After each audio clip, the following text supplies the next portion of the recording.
চলতি মাসে প্রথম ১৯ দিনে প্রবাসীরা ২২৫ কোটি ২০ লাখ ডলার রেমিটেন্স পাঠিয়েছে দেশে। প্রতি ডলার ১২২ টাকা দরে, যার পরিমাণ ২৭,৪৭৪ কোটি ৪০ লাখ টাকা। বৃহস্পতিবার বাংলাদেশ ব্যাংকের হালনাগাদ প্রতিবেদন থেকে এ তথ্য জানা গেছে।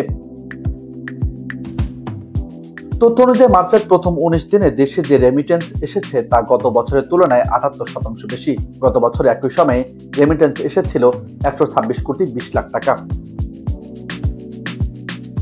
কেন্দ্রীয় ব্যাংক আরো জানায়, প্রবাসীদের পাঠানো ২২৫ কোটি ২০ লাখ ডলার রেমিটেন্সের মধ্যে ১৯ মার্চ একই দিনে এসেছে ১৩ কোটি ২০ লাখ মার্কিন ডলার। এর আগে ফেব্রুয়ারিতে মাসে ২৫২ কোটি ৮০ লাখ মার্কিন ডলারের রেমিটেন্স এসেছে বাংলাদেশের মুদ্রায়, যার পরিমাণ ৩১,০৯৪ কোটি টাকা।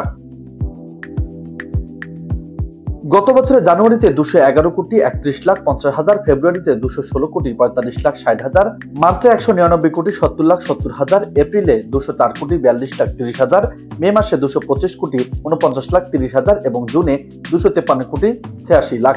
এছাড়া জুলাইতে ১৯১ কোটি ৩৭ লাখ ৭০ হাজার, আগস্টে ২২২ কোটি ৪১ লাখ ৫০ হাজার, সেপ্টেম্বরে ২৪০ কোটি ৪৭ লাখ ৯০ হাজার, অক্টোবরে ২৩৯ কোটি ৫০ লাখ ৮ হাজার, নভেম্বরে ২১৯ কোটি ৯৫ লাখ ১০ হাজার এবং ডিসেম্বরে এসেছে ২৬৩ কোটি ৮৭ লাখ ৮০ হাজার মার্কিন ডলার। নিউজ টেক্স, বার্তা 24।